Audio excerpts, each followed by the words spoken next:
إن الحمد لله نحمده ونستعينه ونستغفره ونعوذ بالله من شرور أنفسنا وسيئات أعمالنا. من يهده الله فلا مضل له ومن يضلل فلا هادي له. وأشهد أن لا إله إلا الله وحده لا شريك له وأشهد أن محمدا عبده ورسوله. يا أيها الذين آمنوا اتقوا الله حق تقاته ولا تموتن إلا وأنتم مسلمون. يا أيها الناس اتقوا ربكم الذي خلقكم من نفس واحدة وخلق منها زوجها وبث منهما رجالا كثيرا والنساء. واتقوا الله الذي تسألون به والأرحام إن الله كان عليكم رقيبا. يا أيها الذين آمنوا اتقوا الله وقولوا قولا سديدا يصلح لكم أعمالكم ويغفر لكم ذنوبكم ومن يطع الله ورسوله فقد فاز فوزا عظيما. Lahat ng papuri at pasasalamat pagbabalik loob ay para lamang kay Allah subhanahu wa ta'ala, ang Panginoon ng lahat ng nilalang. Nagpupuri at nagpapasalamat tayo sa Kanya at sa Kanya tayo nagbabalik loob at tayo ay nagpapakugtog sa Kanya laban sa kasamaan ng ating mga sarili. Sino man ang patnubayan ni Allah subhanahu wa ta'ala ay walang makapagliligaw sa Kanya. At sino man ang hayaan ni Allah subhanahu wa ta'ala sa ligaw na landas ay walang makapagpapatnubay sa Kanya maliban si Allah subhanahu wa ta'ala. Ako'y sumasaksi na walang ibang Diyos, walang ibang dapat sambahin maliban si Allah subhanahu wa ta'ala. At ako'y sumasaksi na si Propeta Muhammad sallallahu alaihi wasallam ay kanyang huling propeta at kanyang huling sugo. Mga kapatid sa Islam, sinasabihan tayo ni Allah subhanahu wa ta'ala na tayo'y matakot sa Kanya ng tunay na pagkatakot at huwag tayong mamatay maliban na tayo ay nasa kalagayan ng pagiging Muslim. Wilikan ni Allah subhanahu wa ta'ala sa banal na Quran, ganyan sinabi, A'udhu billahi minash shaitanir rajim. Ya ayyuhalladhina amanu qu anfusakum wa ahlikum naran waquduha an-nas wal hijaratu 'alayha malaikatu ghiladun shidadun la ya'suna Allah ma amarahum wa yaf'aluna ma yu'marun. Sinabi ni Allah subhanahu wa ta'ala, o kayong mga naniniwala, inyong pangalagaan ang inyong mga sarili at ang inyong mga anak laban sa naglalagablag na apoy ng impyerno, na ang panggatong dito ay tao at mga bato. At si Allah subhanahu wa ta'ala doon ay nagtalaga ng mga malaika na mababalasik at maligpit. Sila ay hindi sumusuway sa mga ipinag-uutos ni Allah subhanahu wa ta'ala. Kanilang ginagawa ang anumang mga ipinag-uutos sa kanila ni Allah subhanahu wa ta'ala. Kaya naman mga kapatid sa pananampalatayang Islam, napakagandang pagpapaalala sapagkat bukas mayroong isang okasyon o isang pagdiriwang na kung saan alam natin na ito ay taliwas sa ating paniniwala.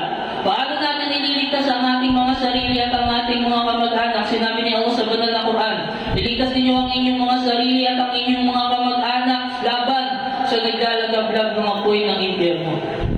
Kung saan ituro natin sa kanila ang mga pagsamba na marapat gawin, ang mga pagsamba na kung saan naaayon sa katuruan ng Rasulullah sallallahu alaihi wasallam. Sapagkat may mga pagkakataon na nakakasumpong tayo ng ilan sa ating mga kapatid na sa mga pagdiriwang ng mga hindi mananampalataya, sila ay nakikisa doon at nakikilaho. At ito ay mahigpit na ipinagbabawal sa pananampalatayang Islam sapagkat ito ay may kinalaman sa ating akida, sa ating paniniwala. Halimbawa na lamang ang pagdiriwang ng kapanganakan ika ng anak daw ng Diyos, waliyatan billah.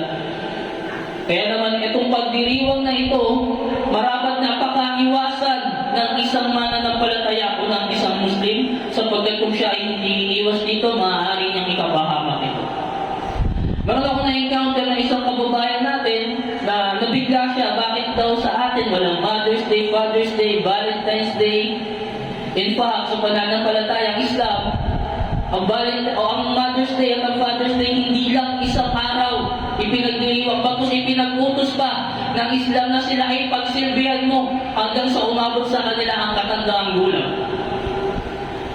Kaya naman sa Valentine's Day, naka-encounter ako na kaya hindi tayo nag-celebrate nito o wala tayo nito dahil daw wala tayong mga puso.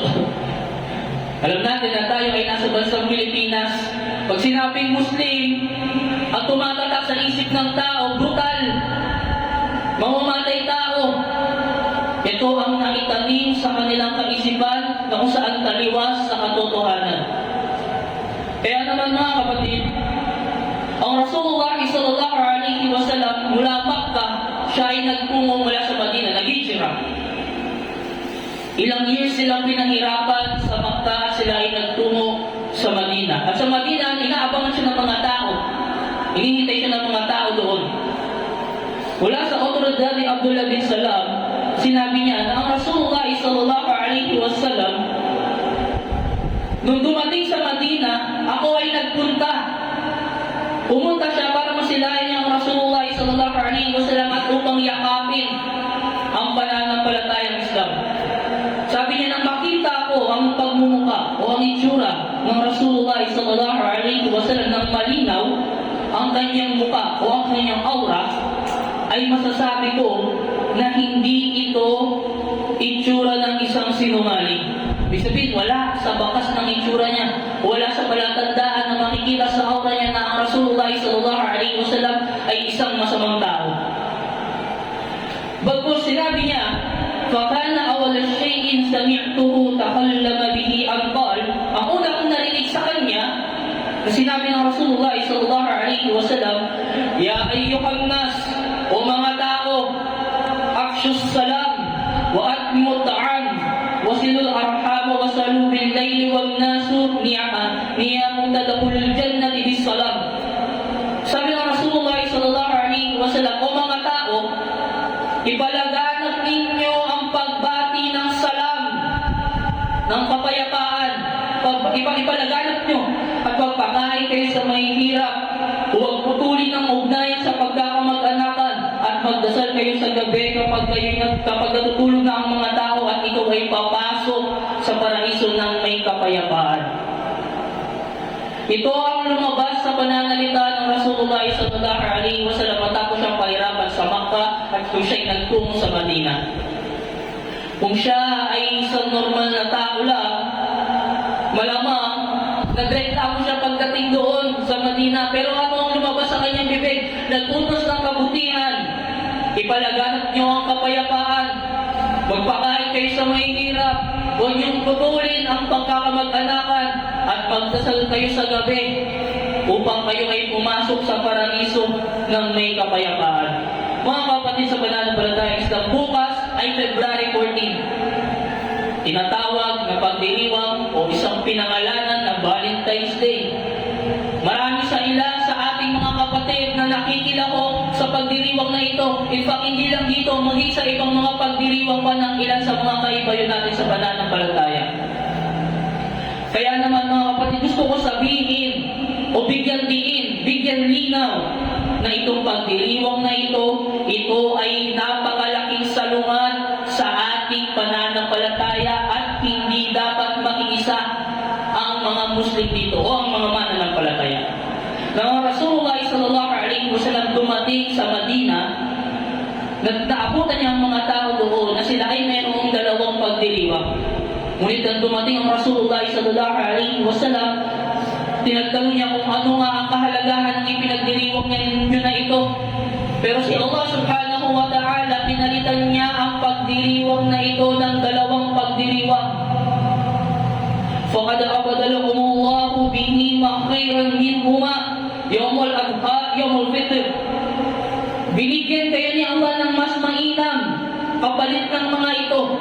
Ano yung dalawa na yun? Ito ang Eidul Fitr at ang Eidul Adha. Ang pagdiriwang na kung saan marapat ipagdiwang ng mga mananampalataya. Kung meron bang magiging pangatlong pagdiriwang, sabi ni Sheikh Uthaymin sa Al-Sharh Al-Mumti, yun ang araw ng Jumu'ah, ang araw ng Biyernes. Kaya walang Valentine's Day sa pananampalatayang Islam. Ang puso binanggit ng ilang beses sa banal na Quran, subalit si Allah subhanahu wa ta'ala ay hindi nagtakda na ito ang araw ng pagmamahalan o araw ng mga puso. Bagkus, ang pagdiriwang na ito ay isang bid'ah. Isang pagdiriwang na kung saan karagdagan, pagbabago na hindi dapat i-apply sa pananampalatayang Islam. Wa kullag dalalati finnar, at ang lahat ng pagkaligaw ay sa apoy ng impyerno ang patutunguhan. Kaya naman ang karakter na ginagamit dito na si Cupido, na kung saan namamana doon ng puso, at kapag ikaw ay tinamahan nito, ikaw ay iibig. Kung sino man ang tamaan nito, yun ay mai-inlove o iibig. Bagkus ito ay isang patang-isip lamang, at ito ay malaking insulto sa mga nilikha ni Allah subhanahu wa ta'ala ng mga malaika. Kaya binibigyan ko ito ng diin upang maging malinaw sa ilan sa ating mga kapatid kung ano ang pagdiriwang na ito. Kasunod, ito ay naghihikayat sa kalaswaan, naghihikayat sa kawalan ng moralidad sa lipunan, at nililimitahan o pinasisikip din nito ang pagpapamalas ng pagmamahalan, na bagus ang pagmamahalan ay dapat araw-araw ipinapadama. Pero nang dahil sa araw na ito, kung ikaw ay kabilang sa kanila, sasabihin mo marahil sa mga kamag-anak mo na sa February 14 ko na lang kayo bibigyan dahil yun ang araw ng mga puso, na ang araw ng pagmamahalan na kung saan ang pagpapamalas nito ay walang takdang araw. Bagus ito ay ipinapadama araw-araw. Ito ay isang non-Islamic okasyon na kung saan hindi dapat ipagdiwang ng isang tunay na Muslim o ng isang mananampalatayang may takwa kay Allah subhanahu wa ta'ala. Tandaan natin na si Allah subhanahu wa ta'ala ang pinakamakapagin at ang pinakamaawain. Kaya naman si Allah subhanahu wa ta'ala ay mahigpit o siya ay kapag nagparusa ay masidhi sa mga taong sumusuway sa Kanya. Kaya mga kapatid, pakaiwasan natin itong okasyon na ito sapagkat ito ay nagdudulot ng napakaraming paglabag sa ating pananampalataya. Sinabi ni Al-Tahawi, rahimahullah ta'ala, kung ang mga Kristiyano ay may isang kapistahan at ang mga Hudyo, Kristiyano at ang mga Hudyo, at sila ay may mga pagdiriwang, nakakaiba sa kanila, ngunit ang isang mananampalataya ay hindi dapat makiisa o sumama sa kanilang pagdiriwang na yun. Tulad ng hindi niya pagsama sa kanilang relihiyon o sa kanilang pagdarasal. Ito ay dahil ang pangunahing prinsipyo ng mga salafus salih ang tinatawag na al-wala wal-bara'a. Ito ay obligado para sa bawat Muslim na sundin ang prinsipyo ito. Dapat niyang mahalin ang Muslim at hindi dapat sumunod sa mga hindi mananampalataya. Sa halip siya ay dapat na naiiba sa kanila, dapat naiiba tayo sa kanila. Sa paggawa ng mga pagdiriwang na pinagdiriwang nila. Kaya naman dagdag pa rito na kapag ang isang Muslim ay nakikiisa o nagbibihis ng costume na sang-ayon, nakapasok o nakapaloob sa pagdiriwang nila, ito ay malinaw na sinasang-ayunan nila at sila ay nakikiisa sa pagdiriwang na yun. Sinabi ni Allah sa banal na Quran, Ya ayyuhalladhina amanu la tattakhidul yahuda wal nasara awliya'u ba'duhum awliya'u ba'd. Sinabi ni Allah, وَمَنْ يَتَوَلَّهُمْ مِنْكُمْ فَإِنَّهُ مِنْهُمْ إِنَّ اللَّهَ لَا يَهْدِي الْقَوْمِ الظَّالِمِينَ O kayong mga naniniwala, huwag ninyong kunin ang mga Hudyo at ang mga Kristiyano bilang mga kakampi, bilang mga awliya. Sila ay magkakaalyado sa isa't isa, at sino man ang naging kapanalig sa kanila sa inyo, kung gayon siya nga ay kabilang sa kanila. Katotohanan, si Allah ay hindi pumapatnubay sa mga taong gumagawa ng masama. Sino nagsabi? Si Allah subhanahu wa ta'ala sa banal na Quran. Kaya naman mga kapatid, isa sa mga masamang epekto ng paggagaya sa kanila ay ang pagdami mukhang mas marami silang taga-suporta o taga-sunod. Paano magiging angkop sa isang Muslim, sa isang mananampalataya na binibigkas na bawat raka'a, Iyyaka na'budu wa iyyaka nasta'in, tanging ikaw lamang po ang aming sinasamba, Ya Allah, at tanging ikaw lamang po ang aming hinihingian ng saklolo. Ihdinas siratal mustaqim, patnubayan po kami sa matuwid na landas, siratal ladzina an'amta alaihim ghayril maghdubi alaihim waladdallin, sa landas ng iyong mga ginawaran ng pagpapala at hindi sa landas ng mga umani ng iyong puot at ng mga nangaligaw. Binibigas natin sa sala, kaya marapat na hindi natin ilapit ang ating mga sarili sa mga ganong klaseng pagdiriwang, kausaan salungan sa pananampalataya natin sa paniniwala ng isang Muslim. Ang isang Muslim ay hindi dapat tumulong sa mga hindi Muslim sa kanilang mga pagdiriwang, lalo sa Pasko, sapagkat ito ay napakalaking shirk, napakalaking pagtatambal kay Allah subhanahu wa ta'ala kung ito ay sasangayunan ng isang mananampalataya. Ang pagtulong sa kanila at pag-aproba sa kanilang ginagawa ay pagtulong sa kanila na magpakita ng hindi paniniwala at gawin itong mangibabaw at pagsang-ayon dito. Kaya naman ang relihiyong Islam ay hindi nagpapahintulong sa isang Muslim na aprubahan niya ang pagdiriwang o ang pagdiriwang ng paniniwala ng mga kaibayo natin sa pananampalataya na aaprubahan mo ang kanilang mga pagdiriwang na yung pagdiriwang nila ay salungat sa ating pananampalataya. Sinabi ni Shaykh Ibn Taymiyyah rahimahullah, hindi pinahihintulutan para sa mga Muslim na gayahin sila sa anumang bagay na partikular na bahagi ng kanilang mga kapistahan. Napakaraming mga iskolar ng mga ulama na nagsasabi na hindi natin sila dapat tularan, makiisa sa mga pagdiriwang na ginagawa nila. Pero magtataka kayo mga kapatid, may mga ilan sa atin na nakikiisa sa mga pagdiriwang ng mga hindi mananampalataya. May mga kapatid tayo na inuubad ang kanilang pagiging Muslim para lamang makiisa sa pagdiriwang na ito, wal-iyadam billah. At minsan, may ilan ba na nagagalit sa iyo kapag pinaalalahanan mo, aawayin ka, susumbatan ka, susumpain ka, iinsultuhin ka, at minsan ang masaklap sa kamag-anak mo ba ito nagmumula, kamag-anak mo ba mismo ang sumusuway, ang pinaglalaban ang mga ganitong klaseng pagdiriwang na salungan sa ating pananampalataya. Wal-iyadam billah, patawarin naman tayo ni Allah subhanahu wa ta'ala. Sinabi ni Allah, Al-yawma akmaltu lakum dinukum wa akmaltu alaykum ni'mati wa raditu lakum al-Islam dina. Ngayon ay aking ginawang ganap para sa inyo ang inyong relihiyon. Ginawang ganap ni Allah subhanahu wa ta'ala ang ating pananampalataya. At kanyang nilubos ang kanyang pagpapala sa inyo. At kanyang itinalaga para sa inyo ang Islam bilang isang relihiyon. Sa ibang pananampalataya, wala kayong mababasa na ganito na nakasaad sa mga pinagbabatayan nila. Na ganito kalinaw, ganitong klaseng kalinaw na pagpapahayag. Kaya ang isang Muslim, kapag tinanong kung kanino nagmula ang ating relihiyon, ito ay nagmula sa tagapaglikha. Ano ang batayan? Ito sinabi ni Allah sa banal na Quran. Letra por letra, hindi katulad ng mga kaibayo natin sa pananampalataya, na kung saan ang kanilang pananampalataya ay wala mismo o hindi binanggit ng tagapaglikha sa kitab na pinagbabatayan nila. Kaya mapalad tayo mga Muslim. Nilubos ni Allah ang kanyang mga pagpapala sa atin at kanyang ginawang ganap, pinili, itinalaga ang Islam bilang ating relihiyon. Kaya naman mga kapatid, hindi natin kailangan ang pagdiriwang na ito.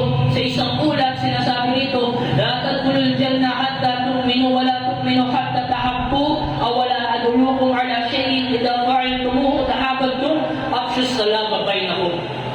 Rawahu Muslim. Hindi kayo papasok ika sa paraiso malibang magmahalan kayo. Hindi kayo papasok sa paraiso malibang sumampalataya kayo. At hindi kayo sasampalataya malibang magmahalan kayo. At hindi pa ako nagturo sa inyo ng isang bagay na kapag ginawa nyo ay magmamahalan kayo. Na ang Rasulullah sallallahu alaihi wasallam, kaya ang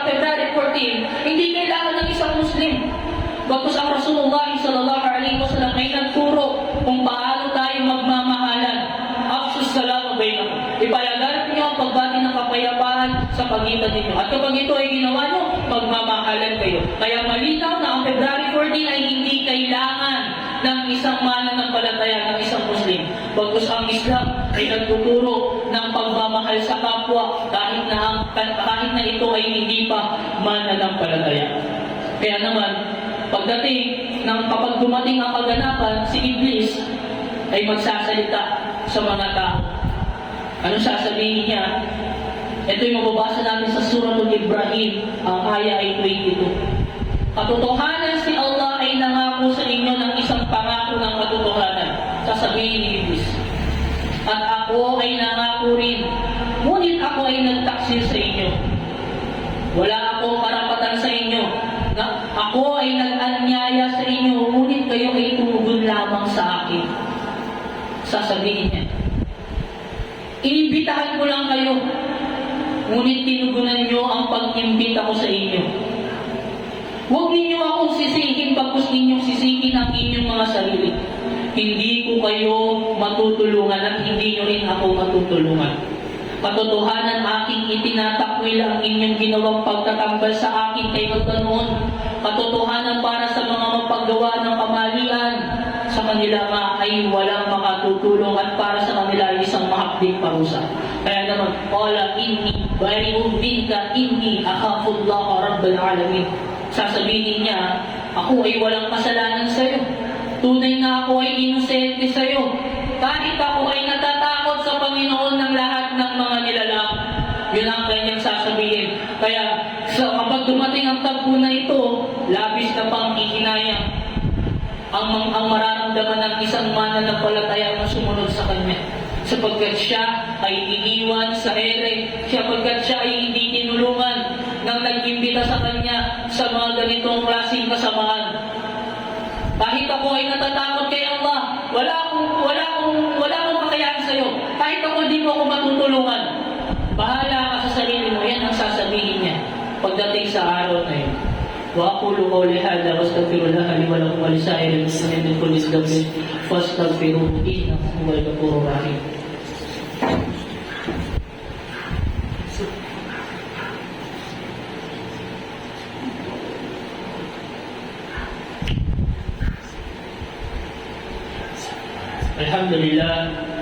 الحمد لله رب العالمين والصلاة والسلام على أشرف الأنبياء والمرسلين نبينا محمد وعلى آله وصحبه أجمعين أما بعد.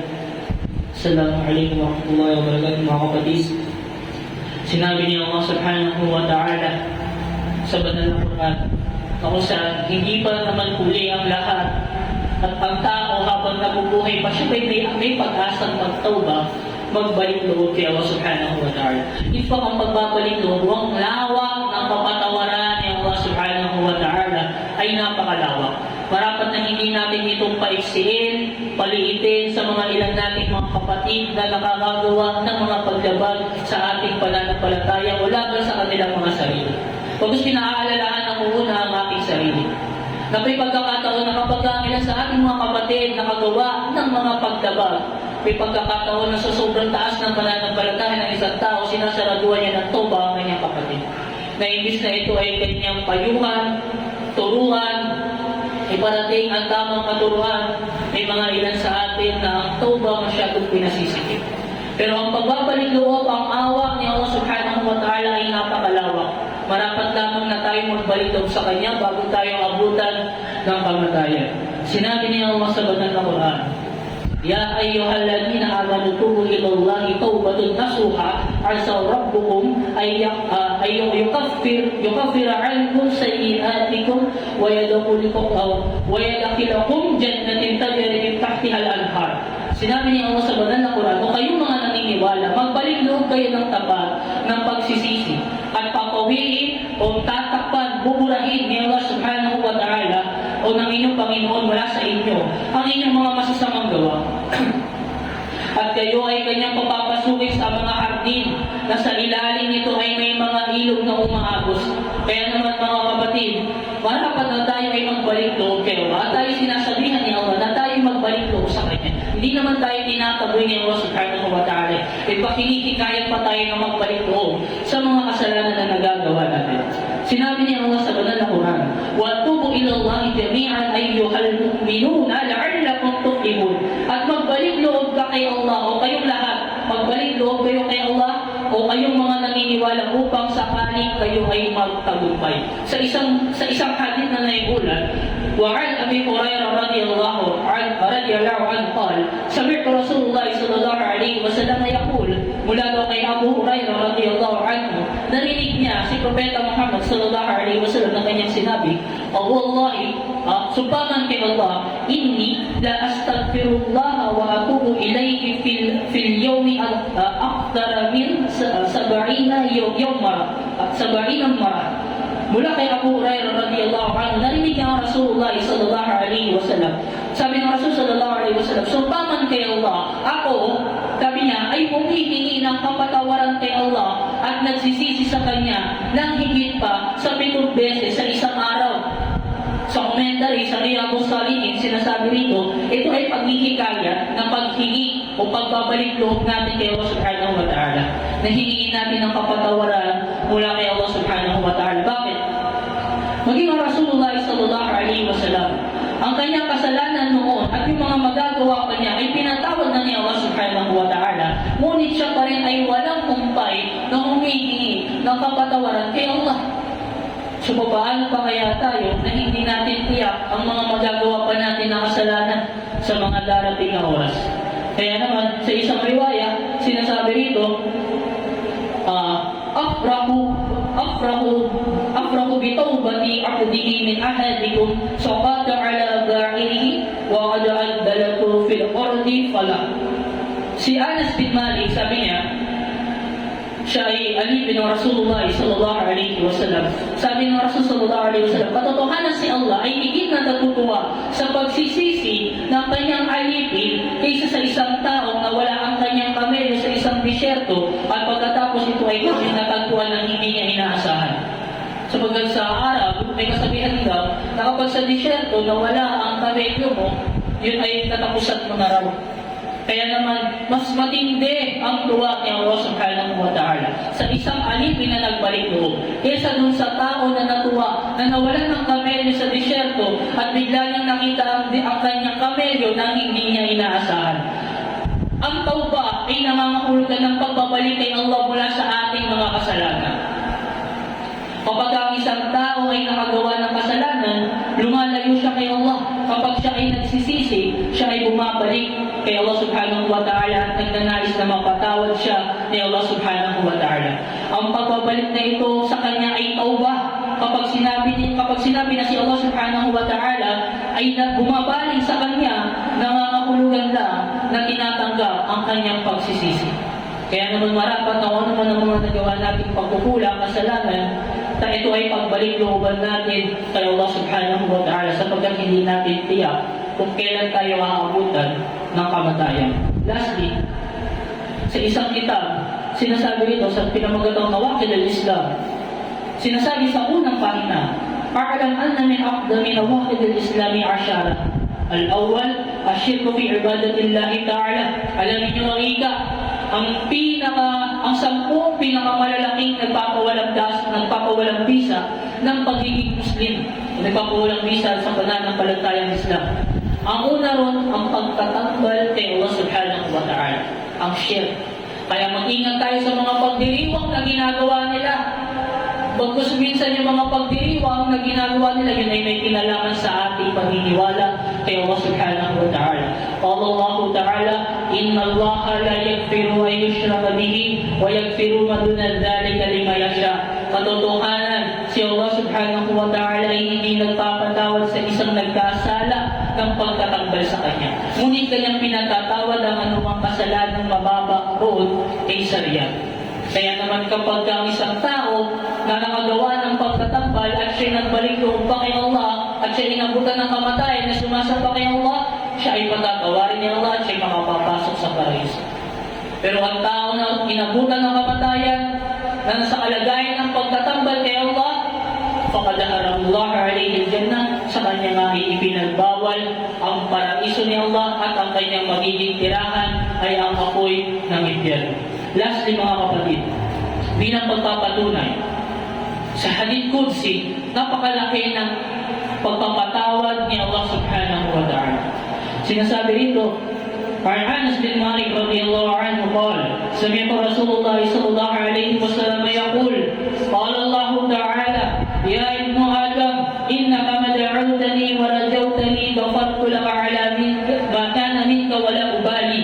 Mula kay Anas bin Malik radiyallahu anhu, sinabi ng Rasul sallallahu alaihi wasallam, narinig niya, sinabi ni Allah subhanahu wa ta'ala, o anak ni Adan, hanggat ikaw ay nananawagan sa akin at humihingi sa akin, ikaw ay aking patatawarin sa anumang bagay na nagawa mo pagkakasala kahit gaano pa ito karami. Lawak ng pagpapatawad ni Allah.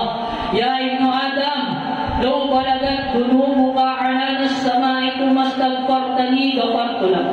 O anak ni Adam, maging ang iyong kasalanan ay umabot sa kalangitan at hingiin mo ang aking kapatawaran, ikaw ay aking patatawarin.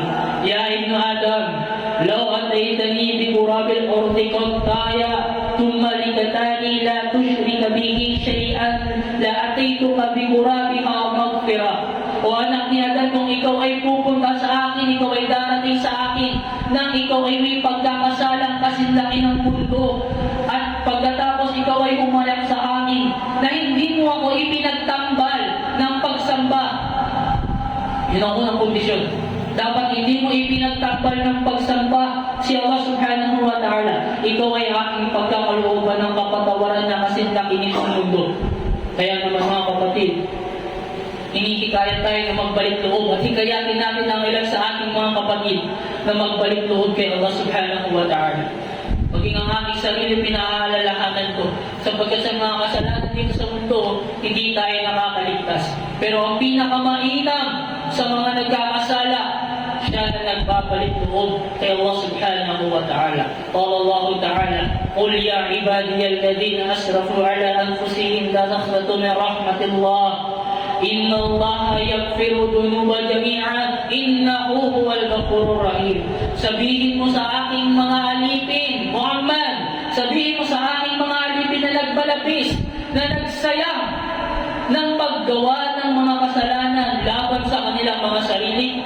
Ang mga kasalanan na nagagawa natin, yun ay laban sa ating mga sarili. Ano sabi ni Allah? Huwag kayong mawalan ng pag-asa mula sa awa ni Allah. Bakit? Dahil lahat ng kasalanan, lahat ng mga kasalanan, pinapatawad ni Allah subhanahu wa ta'ala. Katiyakan siya ang pinakamapagpatawad, ang pinakamaawain. Pero ang tao na inabutan ng kamatayan, na siya ay sumasamba sa ibang min dunillah, may pangako sa kanya si Allah. Ano yun?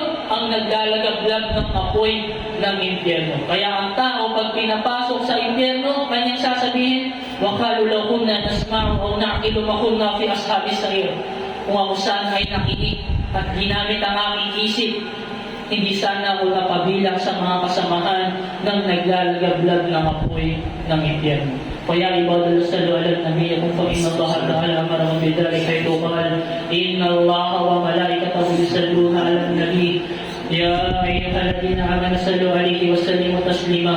Allahumma salli ala Muhammad wa ala ali Muhammad kama sallaita ala Ibrahim wa ala ali Ibrahim innaka Hamidum Majid. Allahumma barik ala Muhammad wa ala ali Muhammad kama barakta ala Ibrahim wa ala ali Ibrahim innaka Hamidum Majid.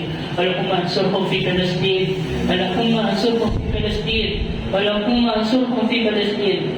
اللهم اغفر للمسلمين والمسلمات والمؤمنين والمؤمنات الأحياء منهم والأموات. اللهم آتنا في الدنيا حسنة وفي الآخرة حسنة وقنا عذاب النار. اللهم صل وسلم على نبينا محمد وعلى آله وصحبه أجمعين. سبحانك ربك رب العزة عما يصفون وسلام على المرسلين والحمد لله رب العالمين. عباد الله أقيموا الصلاة إن الصلاة تنهى عن الفحشاء والمنكر.